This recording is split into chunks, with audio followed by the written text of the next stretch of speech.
लोकसभा में अविश्वास प्रस्ताव पर चर्चा करते हुए पीएम मोदी ने जब भाषण दिया तो उससे साफ संकेत हैं कि केंद्र सरकार भीतर से पूरी तरह हिली हुई है। ये डर विपक्षी गठबंधन इंडिया के नाम का है। इसीलिए प्रधानमंत्री नरेंद्र मोदी मणिपुर के मुद्दे पर ज्यादा ना बोलकर पूरे भाषण में विपक्ष पर हमला करते रहे। प्रधानमंत्री नरेंद्र मोदी ने 2 घंटे 12 मिनट का भाषण दिया। इसमें वे मणिपुर के मुद्दे पर 1 घंटे 32 मिनट बाद बोले। बड़ी बात यह है, जब प्रधानमंत्री ने मणिपुर की बात शुरू की उससे पहले ही विपक्ष सदन का बायकॉट कर चुका था। हुआ ये, जब प्रधानमंत्री जी के मुंह से मणिपुर का बोल नहीं फूटा, 1 घंटे से ज्यादा समय हो गया, तो विपक्षी सांसद उठकर बाहर जाने लगे और जैसे ही सांसद लगभग चले गए तब प्रधानमंत्री जी के मुंह से मणिपुर शब्द निकला। ऐसा क्यों हुआ? क्योंकि उन्हें लगा कि कल के समाचार पत्रों में बड़ी हेडिंग यही बन जाएगी कि विपक्षी सांसदों ने मणिपुर के मुद्दे पर बायकॉट कर दिया क्योंकि प्रधानमंत्री नरेंद्र मोदी नहीं बोले। ऐसे में उनके मुंह से मणिपुर दूसरी बार निकला, क्योंकि इससे पहले वे एक बार दुष्कर्म मामले में मणिपुर बोल चुके हैं और उन्होंने दुष्कर्म की घटना की निंदा की, लेकिन वहां की जनता से शांति की अपील नहीं की। साथ ही विपक्ष की अन्य राज्य सरकारों को भी नसीहत दे डाली थी। दूसरी बार मणिपुर शब्द संसद में उनके मुंह से निकला। जिस मणिपुर पर विपक्ष चर्चा कराना चाहता था उस पर प्रधानमंत्री तब बोले जब विपक्ष सदन से बाहर चला गया, और बोले भी तो सिर्फ 7 मिनट। वहीं विपक्ष को कोसते हुए प्रधानमंत्री नरेंद्र मोदी 2014 से पहले का जिक्र करते करते 1962 तक पहुंच गए। ऐसे में साफ नजर आया कि प्रधानमंत्री जी के भाषण में आत्मविश्वास की कमी, हताशा और निराशा जैसा माहौल था। ऐसा पहली बार देखा गया। साथ ही तीसरी बार की जीत के प्रति कुछ आत्मविश्वास से भरे हुए वे नजर आए या फिर अहंकार से। संसद में विपक्ष को ललकारते हुए मोदी, विपक्ष की अनुपस्थिति के दौरान विपक्ष के खिलाफ नारे लगाते मोदी, भाषण के अधिकांश हिस्सों में दूसरों का मजाक उड़ाते मोदी, इससे तो यही निष्कर्ष निकलता है कि यह सरकार भले ही विश्वास मत जीत गई हो, लेकिन जनता की नजर में ही सरकार हार गई। क्योंकि पूरे भाषण में प्रधानमंत्री जी का अहंकार छलकता नजर आया। प्रधानमंत्री जी ने पूरे भाषण में कांग्रेस का जिक्र 50 बार किया, मणिपुर 18 बार, एनडीए का जिक्र 5 बार किया, घमंडिया 4 बार, नेहरू 3 बार, लेकिन राहुल और सोनिया का नाम नहीं लिया। हालांकि उन्होंने इशारा जरूर किया। इससे साफ लगता है विपक्षी गठबंधन इंडिया की हवा से प्रधानमंत्री भी भीतर तक हिले हैं और बीजेपी भी हिली हुई है। अब देखो किस तरह दोगला व्यवहार किया जाता है। लोकसभा में स्पीकर जहां नारेबाजी कर रहे विपक्ष को टोकते रहते हैं, लेकिन प्रधानमंत्री मोदी के मामले में उन्होंने ऐसा नहीं किया। जैसे ही प्रधानमंत्री जी ने संसद में प्रवेश किया तो बीजेपी के और उनके एनडीए गठबंधन के सांसद मोदी मोदी के नारे लगाने लगे। वहीं विपक्षी सांसदों ने भी इंडिया इंडिया के नारे लगाए। इस दौरान स्पीकर महोदय चुपचाप रहे, किसी को चुप रहने के लिए उन्होंने नहीं कहा।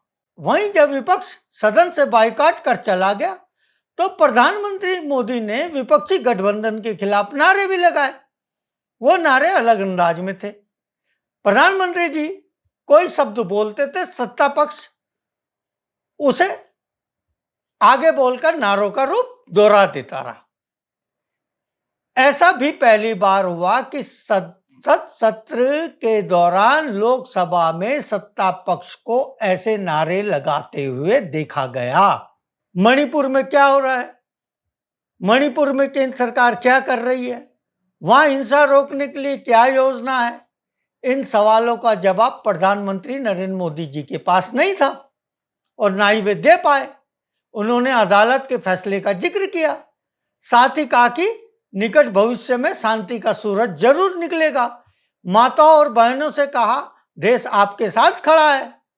चुनौती का सामना कैसे करेंगे, समाधान कैसे निकालेंगे, ना कोई उनके पास इसका जवाब था, ना कोई विजन।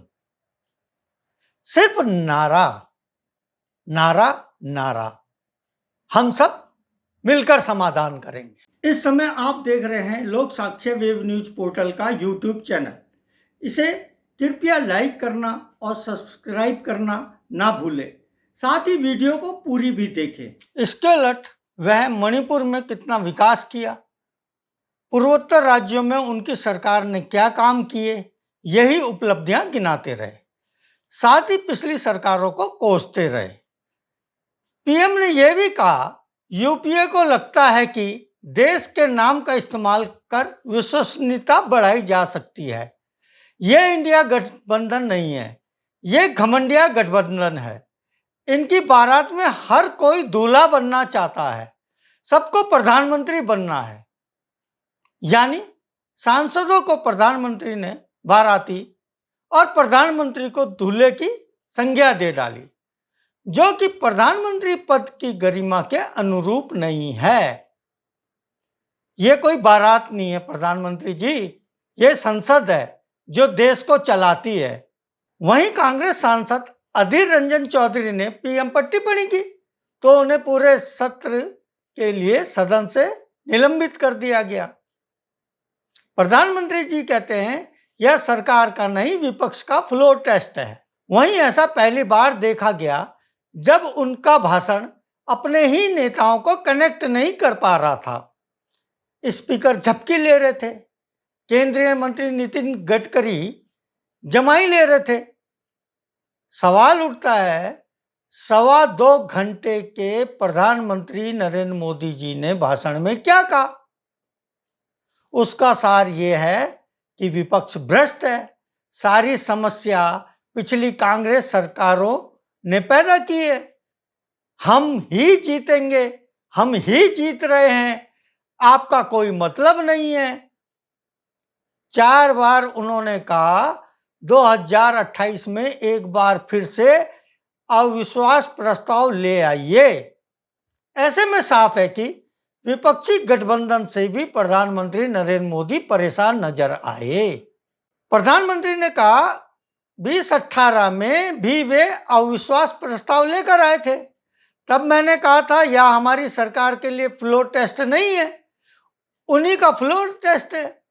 हुआ भी वही। जब मतदान हुआ तो विपक्ष के पास जितने वोट थे उतने भी जमा नहीं कर पाए। जनता ने पूरी ताकत के साथ इनके लिए नो कॉन्फिडेंस घोषित कर दिया। एक तरह से विपक्ष का अविश्वास प्रस्ताव हमारे लिए शुभ है।